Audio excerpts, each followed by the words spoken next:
नमस्कार, दिल्ली 24/7 का खास शो बैटलग्राउंड और आपके साथ मैं हूं जिया कौशिक और मैं हूं आपके साथ अभिषेक तिवारी। डोनाल्ड ट्रंप को लगता है कि वो सोशल मीडिया पर वीडियो जारी करके और गीदड़ भक्तियां देकर एक महान और प्राचीन सभ्यता वाले ईरान को डरा देंगे। वॉशिंगटन से आई रिपोर्ट के मुताबिक अमेरिकी सेना ने इस ऑपरेशन को अंजाम देने के लिए कॉर्सेट्स मॉडल के 3 one way attack uncrewed surface vessel यानी आत्मघाती समुद्री ड्रोन का इस्तेमाल किया।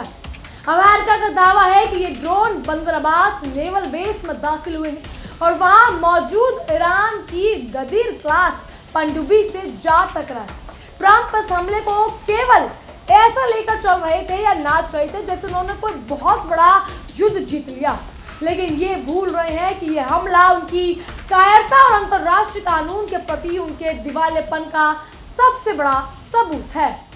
बिल्कुल सही कहा, यह ट्रंप की हताशा का प्रतीक है। जमीनी लड़ाई में जब अमेरिका सेना ईरान के जांबाज सैनिकों का सामना नहीं कर पाती तो वह इन मानव रहित खिलौनों और ड्रोनों के पीछे छिपकर वार करती है। अमेरिकी सेंट्रल कमांड ने जो वीडियो जारी किया है वह सिर्फ और सिर्फ अमेरिकी जनता को बेवकूफ़ बनाना और वैश्विक बाजारों में अपनी धौंस जमाने का एक घटिया प्रोपेगेंडा है। ईरान ने साफ कर दिया है कि बंदर अब्बास पर हुआ यह हमला कोई सैन्य सफलता नहीं बल्कि एक संप्रभु राष्ट्र पर अमेरिका की गुंडागर्दी है और इसका जो अंजाम ट्रंप को भुगतना पड़ेगा उसकी कल्पना भी उन्होंने नाटो समिट में बैठकर नहीं की होगी। बिल्कुल अभिषेक, लेकिन अमेरिकी सेना ने अपने आधिकारिक बयान में बेहद हास्यास्पद तर्क दिया कि वो गदीर क्लास पनडुब्बी उथले पुथले पानी में छिपकर अंतर्राष्ट्रीय कमर्शियल जहाजों को निशाना बना रही है। ट्रंप प्रशासन का कहना है कि ऐसे हमले के बाद अंतर्राष्ट्रीय व्यापारिक जहाजों पर हमले जारी रखने का ईरान की क्षमता काफी हद तक कमजोर हो गई। कितनी अजीब बात है कि जो अमेरिका खुद अपनी आधी रात या आधी दुनिया के देशों पर अवैध प्रतिबंध लगाकर उनके संसाधन लूट कर और समुद्र में अपनी दादागिरी चलाकर वैश्विक व्यापार को ठप करता है, वो आज ईरान पर कमर्शियल जहाजों को निशाना बनाने का झूठा इल्जाम लगा रहा है। जी बिल्कुल, यह अमेरिका का पुराना और घिसा पिटा पैंतरा है। जब भी उसे किसी देश को तबाह करना होता है वो पहले एक झूठी कहानी गढ़ता है। जैसे कभी इराक में वेपन्स ऑफ मास डिस्ट्रक्शन की झूठी कहानी गढ़ी थी। आज ट्रंप वही पुराना खेल खेल रहे हैं, लेकिन ट्रंप यह भूल रहे हैं कि साल 2026 का ईरान कोई कमजोर मुल्क नहीं है। ईरान के पास अपनी रक्षा करने के लिए न केवल फौलादी इरादे हैं बल्कि ऐसी घातक मिसाइल तकनीक है जो खाड़ी देश में मौजूद हर एक अमेरिकी ठिकाने को शमशान घाट में तब्दील करने की ताकत रखती है। बिल्कुल, व्हाइट हाउस के सूत्रों से जो खबर छनकर बाहर आ रही है वो ट्रंप के मानसिक तनाव को साफ बयान करती है। ट्रंप इस वक्त बुरी तरह से बौखलाए हुए हैं।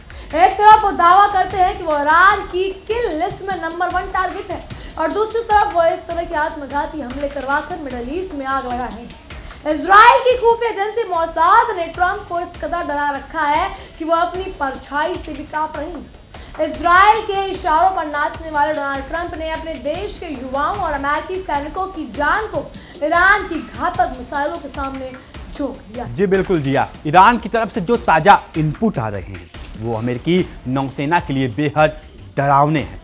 ईरान के सर्वोच्च कमांडर ने साफ कह दिया है कि बंदर अब्बास नेवल बेस पर इस हुए हमले की कीमत अमेरिका को अपने पूरे 5वें वेर यानी 5th फ्लीट को गंवा कर चुकानी पड़ेगी। ईरान की IRGC ने ओमान की खाड़ी और हॉर्मुज स्ट्रेट में अपनी अत्याधुनिक खैबर सिकन और फतह जैसी हाइपरसोनिक मिसाइलों के लॉन्चरों को एक्टिव कर दिया है। ये मिसाइलें इतनी तेज हैं कि अमेरिका का कोई भी रडार या पैट्रिक एयर डिफेंस सिस्टम इन्हें छू तक नहीं सकता। सोचिए, ट्रंप को लगता था कि वो हॉर्मुज स्ट्रेट को खुलवा रखेंगे, लेकिन ईरान ने एक ही आदेश पर इस वक्त हॉर्मुज स्ट्रेट में सन्नाटा फंसा दिया है। दुनिया भर के जहाजों की आवाजाही ठप हो चुकी है। कच्चे तेल की कीमतें अंतर्राष्ट्रीय बाजार में आसमान छूने लगी हैं, जिससे खुद अमेरिकी अर्थव्यवस्था की कमर टूटने वाली है। ट्रंप ने सोचा था कि वो इस हमले के जरिए दुनिया के सामने अपनी ताकत दिखाएंगे, लेकिन उन्होंने खुद अपने पैरों पर कुल्हाड़ी मार ली। अमेरिका के भीतर ही अब ट्रंप की इस मूर्खतापूर्ण और आक्रामक नीति की तीखी आलोचना होने लगी है। ट्रंप के जो विदेश मंत्री मार्को रूबियो और रक्षा मंत्री पीट हेग्सेट ओवल ऑफिस में बैठकर बड़ी बड़ी योजनाएं बना रहे थे। आज वे खुद इस बात से परेशान हैं कि ईरान की संभावित पलटवार को कैसे रोका जाए। बहरीन और कुवैत में बने अमेरिकी सैन्य अड्डों पर इस वक्त अलार्म बज रहे हैं। वहां तैनात अमेरिकी सैनिक हर सेकेंड मौत के साए में जी रहे हैं, क्योंकि उन्हें पता है कि ईरान की मिसाइलें किसी भी वक्त उनके बंकरों को नेस्तनाबूद कर सकती है। ट्रंप वाशिंगटन के सुरक्षित बंकर में बैठकर फैसले लेते हैं, लेकिन उसकी सजा आम अमेरिकी सैनिकों को भुगतनी पड़ती है। इस पूरे घटनाक्रम में इजराइल की जो घिनौनी भूमिका रही है वो अब पूरी दुनिया के सामने बेनकाब हो चुकी है। इजराइल शुरू से ही चाहता था कि अमेरिका किसी भी तरह ईरान के साथ सीधे युद्ध में कूद पड़े ताकि इजराइल अपने पाप छिपा सके। ट्रंप ने इजराइल के उस जाल को सच मान लिया जिसमें कहा गया कि ईरान उनकी हत्या के साथ चल रहा है। इसका काल्पनिक डर के मारे ट्रंप ने सीज फायर तोड़ा और अब बंदर अब्बास पर ड्रोन हमले करवा दिए। ये एक ऐसे राष्ट्रपति की निशानी है जो पूरी तरह से भ्रम और डर के साए में जी रहा है। ईरान के विदेश मंत्रालय ने एक बेहद कड़ा और स्पष्ट बयान जारी करते हुए कहा कि अमेरिका का यह हमला जल दुश्मनों और लुटेरों जैसी हरकतें हैं।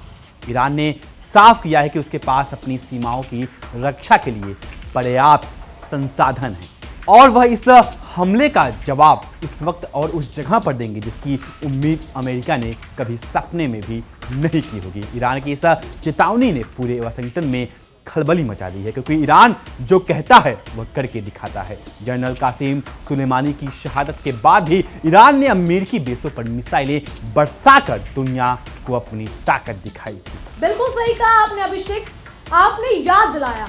अमेरिका को लगता है कि ये दुनिया का इकलौता चौधरी है, लेकिन ईरान ने बार बार उसकी इस गलतफहमी को दूर किया। बंदर अब्बास पर भले ही अमेरिका ने 3 समुद्री ड्रोनों से हमला किया, लेकिन ईरान का पलटवार सैकड़ों मिसाइलें और सुसाइड ड्रोन्स की शक्ल में आने वाला है। ईरान के पास ड्रोन्स की एक ऐसी विशाल फौज है जिसने यूक्रेन युद्ध से लेकर पूरे मिडिल ईस्ट में तहलका मचा रखा है। जब ईरान के ये ड्रोन्स खाड़ी में मौजूद अमेरिकी उत्पोतों पर काल बनकर टूटेंगे तब ट्रंप को समझ आएगा कि उन्होंने कितनी बड़ी ऐतिहासिक भूल कर दी है। और इस युद्ध की आग सिर्फ पश्चिम एशिया तक सीमित नहीं रहने वाली है। ट्रंप की सनक के कारण पूरी वैश्विक अर्थव्यवस्था मंदी की गहराई खाई में गिरने वाली है। भारत जैसे देश जो कच्चे तेल के आयात पर निर्भर हैं, उनकी करेंसी भी इस वैश्विक तनाव के कारण दबाव में आ रही है। जैसा कि हम देख रहे हैं कि डॉलर के मुकाबले रुपया 96.16 के रिकॉर्ड लो पर पहुंच गया है। यानी ट्रंप की एक बेवकूफ़ी का खामियाजा आज पूरी दुनिया को भुगतना पड़ रहा है। ट्रंप खुद को एक बहुत बड़ा बिजनेसमैन और अर्थशास्त्री बताते हैं, लेकिन उनके फैसले ने दुनिया को बर्बादी की तरफ धकेल दिया है। एक वक्त समुद्र के भीतर का नजारा बेहद खौफनाक हो चुका है। अमेरिकी सेंट्रल कमांड भले ही दावा कर रहा है कि उसकी स्थिति मजबूत है, लेकिन सच ये है कि अमेरिकी नौसेना को कमांडर इस वक्त गहरे तनाव में है। उन्हें पता है कि उथले पानी में छिपकर वार करने वाली ईरान की गदीर क्लास पनडुब्बियां अभी भी समुद्र के नीचे सक्रिय हैं और वो अमेरिकी विमान वाहक पोतों को निशाना बनाने के लिए बिल्कुल तैयार खड़ी है। अमेरिका ने एक पनडुब्बी को नुकसान पहुंचाने का दावा किया है, लेकिन ईरान के पास ऐसी दर्जनों पनडुब्बियां हैं जो नौसैनिक संपत्तियां मजबूत रखती हैं। जी बिल्कुल जी, आपने एकदम सही कहा। ट्रंप को लगता है कि वे नाटो देशों के साथ लेकर ईरान को अलग थलग कर देंगे, लेकिन हकीकत इसके बिल्कुल उलट है। आज ईरान के साथ रूस और चीन जैसे महाशक्ति देश खड़े हैं जो अमेरिका के इस एक तरफा रवैये के सख्त खिलाफ हैं। ट्रंप ने सीज फायर तोड़कर और MOU को कचरे के डिब्बे में फेंक कर यह साबित कर दिया है कि अमेरिका के साथ किसी भी तरह की बातचीत करना वक्त की बर्बादी है।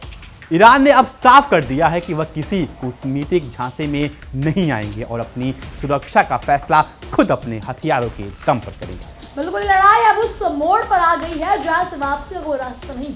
बहरीन और कुवैत में बने अमेरिकी सैन्य अड्डों पर ईरान की मिसाइलें लगातार तबाही मचा रही हैं। अमेरिकी डिफेंस सिस्टम पूरी तरह से ओवरलोड हो चुका है और ट्रंप को लग रहा था कि वो इस हमले के जरिए अपनी गिरती हुई राजनीतिक छाप को बचा लेंगे, लेकिन अमेरिकी जनता खुद अब ट्रंप के खिलाफ सड़कों पर उतरने की तैयारी कर रही है, क्योंकि कोई भी अमेरिकी नागरिक अपने बच्चों को एक अंतहीन और विनाशकारी युद्ध की आग में नहीं झोंकना चाहता। बिल्कुल, ट्रंप की यह हरकत उनके कायर और कमजोर नेतृत्व को दर्शाती है। एक तरफ वे खुद को बहादुर दिखाते हैं और दूसरी तरफ अपनी जान के डर से इजरायली इंटेलिजेंस की झूठी रिपोर्टों पर आंख मूंद कर भरोसा कर लेते हैं। ईरान को घटिया और धोखेबाज कहने वाले ट्रंप आज खुद दुनिया की नज़रों में एक अविश्वसनीय और खतरनाक नेता साबित हो चुके हैं। ईरान ने हमेशा अपनी सीमाओं का सम्मान किया है, लेकिन जब वाशिंगटन के ड्रोन उसकी धरती पर हमला करेंगे तो ईरान का हक बनता है कि वह अमेरिका के अहंकार को मटिया नेक कर दे। अभिषेक, आने वाले 24 से 48 घंटे पूरी दुनिया के लिए बेहद नाजुक और खौफनाक होने वाले। बंदरबाज नेवल बेस पर हुए इस हमले का बदला लेने के लिए ईरान ने सेना ने अपनी सगली और खुशमर जैसी लंबी दूरी की बैलिस्टिक मिसाइलों को पूरी तरह से लोड कर दिया।